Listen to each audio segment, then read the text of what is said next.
Assalamualaikum warahmatullahi wabarakatuh dan salam Ramadan Karim. Terima kasih atas kesudian anda menonton program Mau'izah Ramadan 1442 Hijrah Wakaf Intelek Masjid Muhammad Al-Fatih.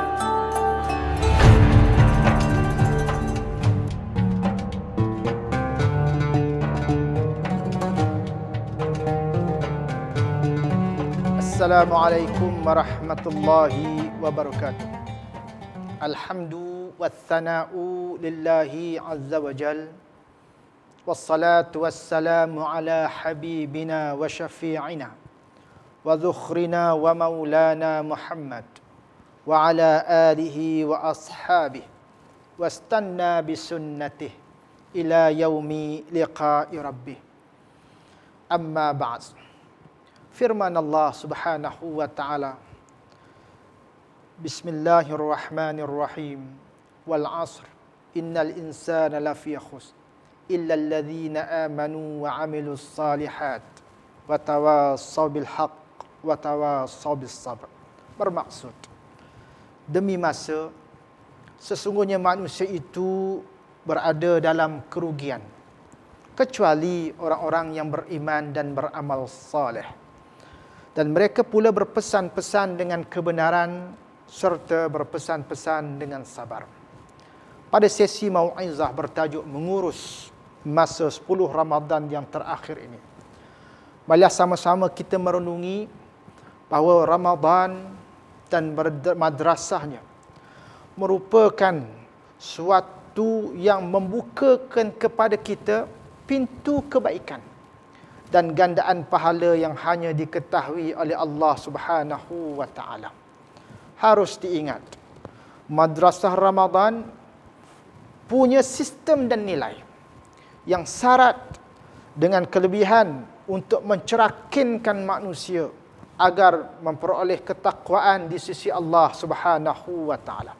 Oleh yang demikian, marilah sama-sama kita berusaha untuk mempraktikkan sistem dan nilai yang baik sempena keberadaan kita di penghujung Ramadan ini, agar sistem dan nilai yang baik ini agar kita dapat praktikkan di luar daripada Ramadan Al-Mubarak ini. Tuan-tuan hadirin muslimin muslimat yang dirahmati Allah, pantasnya masa berlalu. Kita sudah menjengah ke 10 yang terakhir daripada bulan Ramadan Al-Mubarak ini. Suatu luangan yang terakhir untuk sama-sama kita membersihkan rohani kita, mengangkat jiwa kita agar kita bersih daripada segala noda dan dosa, dan ke pengakhirannya kita dekat dengan Allah Subhanahu wa taala. Dalam putaran ruang legar ingatan kita, kerugian dalam hidup ini merupakan sesuatu yang amat malang. Lantaran itu, kita memerlukan dos penyembuhan. Kita memerlukan dos penyegar yang berbentuk iman dan amal saleh, supaya kita dapat membekalkan diri kita ini dengan bekalan yang bermakna, iaitu bekalan takwa, yang mana disebut oleh Allah Subhanahu wa taala dalam surah Al-Baqarah ayat 197, "Wa tazawwadu fa inna khairaz zadi taqwa." Dan hendaklah kamu membawa bekal yang dengan secukupnya, kerana sesungguhnya sebaik-baik bekal adalah takwa.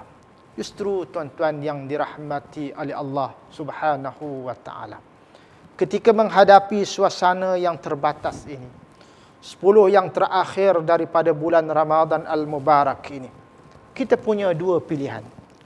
Sama ada kita berjaya memanipulasi 10 yang terakhir ini dengan amal saleh, ataupun kita mensia-siakannya dengan perlakuan yang tidak mendapat manfaat ukhrawi kita terutamanya. Justru banyak sekali perlakuan-perlakuan, aktiviti-aktiviti, tindakan-tindakan yang boleh kita pergunakan untuk mengisi ruang 10 yang terakhir daripada Ramadan ini, agar akhirnya ia akan mendatangkan koleksi amal saleh kita di hadapan Allah Subhanahu wa taala nanti. Antaranya ialah kita gigih dan kita istiqamah dengan salat tarawih kita. Seolah-olah inilah salat yang terakhir.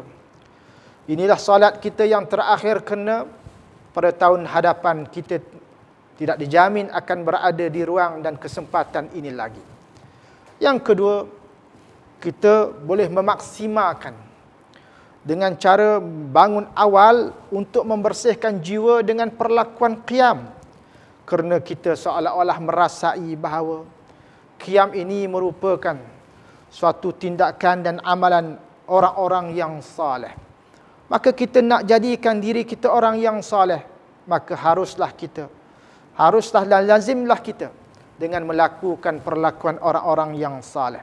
Aisyah radhiyallahu anha berkata, adalah Rasulullah sallallahu alaihi wasallam apabila masuk 10 akhir Ramadan, baginda Nabi sallallahu alaihi wasallam akan menghidupkan malamnya dengan ibadah, mengejutkan ahli keluarganya dan memperketatkan kain sarungnya, yakni bersungguh-sungguh dalam beribadah dan melakukan kebaikan. Tuan-tuan, hadirin hadirat muslimin muslimat yang dirahmati oleh Allah, antara perlakuan lain yang boleh kita tingkatkan di pengakhir bulan Ramadan ini adalah memperbanyakkan tilawah, atas kesedaran kita bahawa Al-Quran dan puasa ini merupakan saudara kembar yang bermakna. An Abdullah ibn Amru radhiyallahu anhuma qala Rasulullah sallallahu alaihi wasallam, as-siyamu wal Qur'anu yashfa'ani lil 'abdi. Yaqulu as-siyamu rabbi inni mana'tuhu at-ta'ama wasyaraba fin nahari fashaffi'ni fihi, wa yaqulu al-Qur'an rabbi inni mana'tuhu an-nawma bil laili fashaffi'ni fihi fayushafa'ani. Atau kama qal. Hadis ini bermaksud daripada Abdullah bin Amru radhiyallahu anhu berkata bahawa Rasulullah sallallahu alaihi wasallam bersabda, puasa dan Al-Quran akan memberi syafaat bagi hamba yang mengerjakannya. Puasa akan memohon kepada Allah, ya Allah, aku akan menghalanginya daripada makan dan minum pada siang hari, maka terimalah syafaatku ini untuknya. Dan Al-Quran berkata, ya Allah, aku telah menghalanginya dari tidur pada malam hari, maka terimalah syafaatku ini untuknya. Akhirnya kedua syafaat ini diterima oleh Allah Subhanahu wa ta'ala. Terlalu banyak perlakuan lain yang boleh dekatkan diri dan memaksimalkan kepenggunaan masa di akhir Ramadan ini. Antaranya dengan berzikir, beristighfar, bersendiri mengenang perlakuan-perlakuan dahulu yang melanggari batasan dan ketentuan syariat Allah Subhanahu wa ta'ala.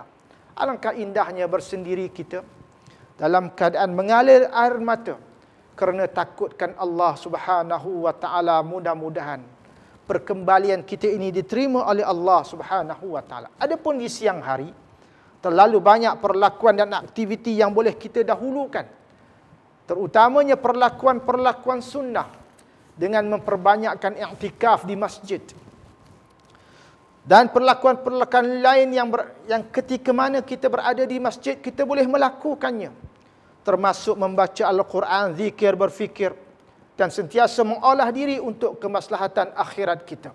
Kerana inilah ruang yang terbaik untuk kita mengoreksi diri dan memperbanyakkan amal saleh yang pahala dan imbalannya bersifat gandaan. Tuan-tuan, muslimin, muslimat, hadirin hadirat yang dirahmati oleh Allah. Dan yang terakhir, bolehlah kita bermuhasabah diri seperti mana firman Allah Subhanahu wa ta'ala, ya ayyuhalladzina amanu taqullaha wal tanzur nafsum ma qaddamat lighat wattaqullaha innallaha khabirum bima ta'malun. Wahai orang-orang yang beriman, bertakwalah kamu kepada Allah dengan mengerjakan suruhannya dan meninggalkan larangannya, dan hendaklah tiap-tiap diri daripada kamu itu memerhatikan apa yang telah disediakan untuk hari esok, yakni hari kiamat. Dan sekali lagi diingatkan, bertakwalah kepada Allah, sesungguhnya Allah itu amat meliputi pengetahuannya akan segala apa yang kamu kerjakan. Anda boleh memilih untuk tidak melakukan apa-apa di 10 yang terakhir daripada bulan Ramadan. Hanya masih berada di takuk yang lama, membazir masa, menunggu untuk menyambut Hari Raya Aidilfitri sahaja. Tetapi alangkah malangnya tidak mempergunakan masa yang sepatutnya untuk kita mempersiagakan diri kita ini untuk menghadapi hari esok yang mana manusia ketika itu akan berada dalam keadaan sesal, berada dalam keadaan muram dengan segala perlakuan yang telah ia abaikan dan dia cuaikan ketika mana dia hidup di dunia dahulu. Aqulu qawli hadza wa astaghfirullahal azim li wa lakum. Wassalamualaikum warahmatullahi wabarakatuh. Masjid Muhammad Al-Fatih telah dibina pada tahun 2016 dengan menampung seramai 1,500 orang jemaah. Prasarana yang berbentuk kemudahan untuk para jemaah di masjid ini terdiri daripada ruang solat utama, dewan solat muslimat, balai lintang, pejabat bagi urusan pentadbiran beserta bilik kuliah khas yang memuatkan seramai 30 orang jemaah. Alhamdulillah, pada tahun 2019, masjid ini telah terpilih sebagai Masjid Bestari di Negeri Perak.